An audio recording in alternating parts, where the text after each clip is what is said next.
हेल' लोगोफोर, नोंथांमोना मोजाङैनो दङ ना? आं आसा खालामो नोंथांमोना मोजाङैनो दङ।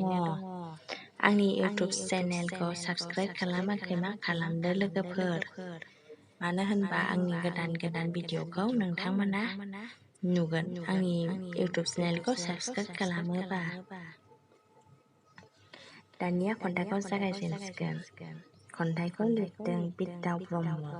खन्थाइखौ आवरायनो आखायाव लादों आं हेमानि बसुमतारी। खन्थाइनि मुं जिउनि खन्थाइ। सुजुदों आं दोंसे खन्थाइ। गैया बेवहाय मिनिनाय रंजानाय, जेराव बोहैयो मेगनाव मोदै।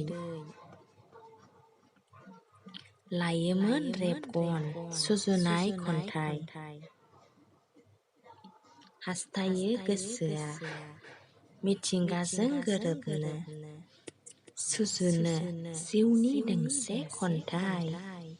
जेराव दाउसिन दाउला, जिब जुनारनि, बिफां लाइफां, दैमा दैसानि।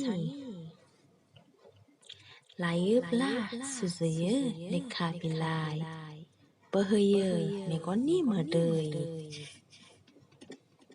जेराव गोमालाङाखै दाबो बै समनि, जाखांफैयो सिरियै लेखा बिलाइयाव।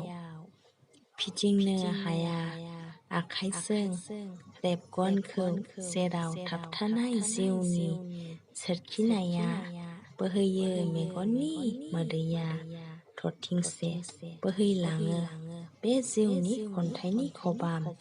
एसेनोसै लोगोफोर, आंनि खन्थाइ आवरायनाया माबाफोर गोरोन्थि जादोंबा निमाहा होगोन आं आसा खालामो। नोंथांमोना आंनि कमेन्ट बक्सआव फोरमायहरबानो जाबाय लोगोफोर।